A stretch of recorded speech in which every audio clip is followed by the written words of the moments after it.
नमस्कार. आज आपण कैरी भात हा पदार्थ करणार आहोत. आज बऱ्याच लोकांची फरमाईश होती की कैरी भात आपण दाखवा, म्हणून मी हा पदार्थ निवडला आहे. कैरी भाताचं प्रमाण आम्ही 6 व्यक्तींसाठी घेतलेलं आहे. तरी सगळी साहित्य आम्ही क्रमवारपणे लावलं आहे आणि शिवाय क्वांटिटी पण दाखवली आहे. आता कैरी भाताची सुरुवात आपण करतोय. प्रथम कढई ठेवली आहे गॅसवर. सुरुवातीला तेल घालूया. तेल गरम झाले आहे. राई आता घालणार पहिल्यांदा, म्हणजे मोहरी नंतर जिरं लगेच,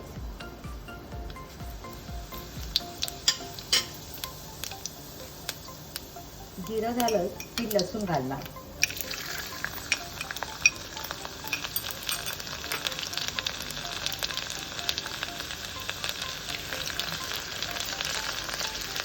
लसूण गुलाबी झाला आहे. हिंग घालणार त्यात.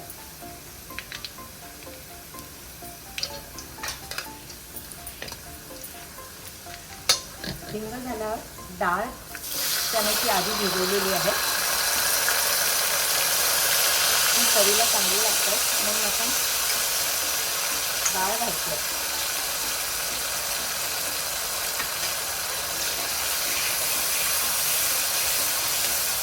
डाळ घालली आहे. आता लाल मिरची, सुकी लाल मिरची.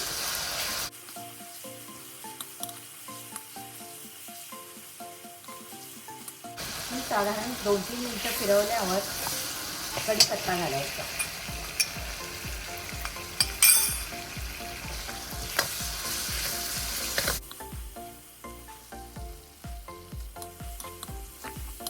कढीपत्ता घातल्यावर साधारणतः 3-4 मिनिटं तरी फिरवणं आवश्यक आहे. चणा डाळ आपली होत आली, मग आपण कैरी घालणार आहे.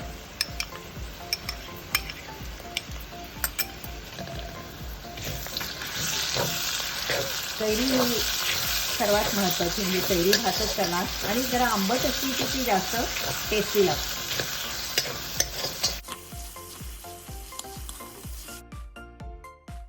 चण्याची डाळ आपण अर्धा तास आधी भिजवलेली आहे, कारण ती जरा भिजल्यावर तेलामध्ये लगेच ती तळल्या जाते, मग ती कच्ची लागणार नाही, म्हणून ती अर्धा तास आधी पाण्यात भिजवायची.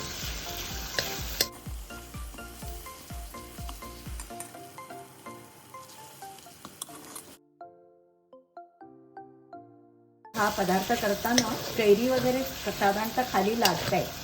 गॅस मोठा किंवा छोटा आपल्याला करता येतो, तर तो सारखं साधारणतः परतवायला हवं.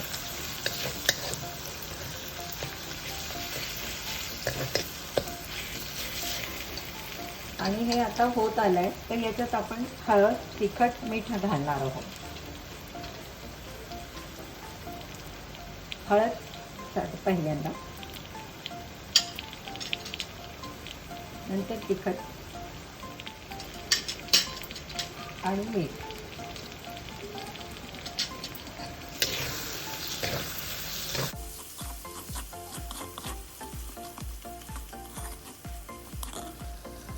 डाळ वगैरे आपण परतवली आहे, पण हे जरा खाली लागून पण येत आहे आणि तेलाचं प्रमाण मला कमी वाटतंय, म्हणून मी थोडं घालते याच्यात.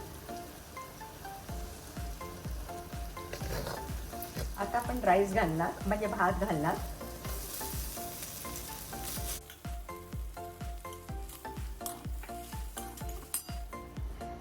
आपण आता सर्व भातामध्ये सगळे प्रकार घातले आहेत, मिक्स केलं आहे चांगलं. शेवटची वेळ जी प्रोसिजर राहिली आहे ती आता करूया. कोथिंबीर घालते. आपण आता सगळं मिक्स केलं आहे आणि आता कव्हर करणार, म्हणजे झाकण झाकणार आणि 5 मिनिटं वाफ येऊ देणार, म्हणजे मग आपला भात तयार. कैरी भात तयार झाला आहे आणि करायला सोपा आहे. आपण बघा करून.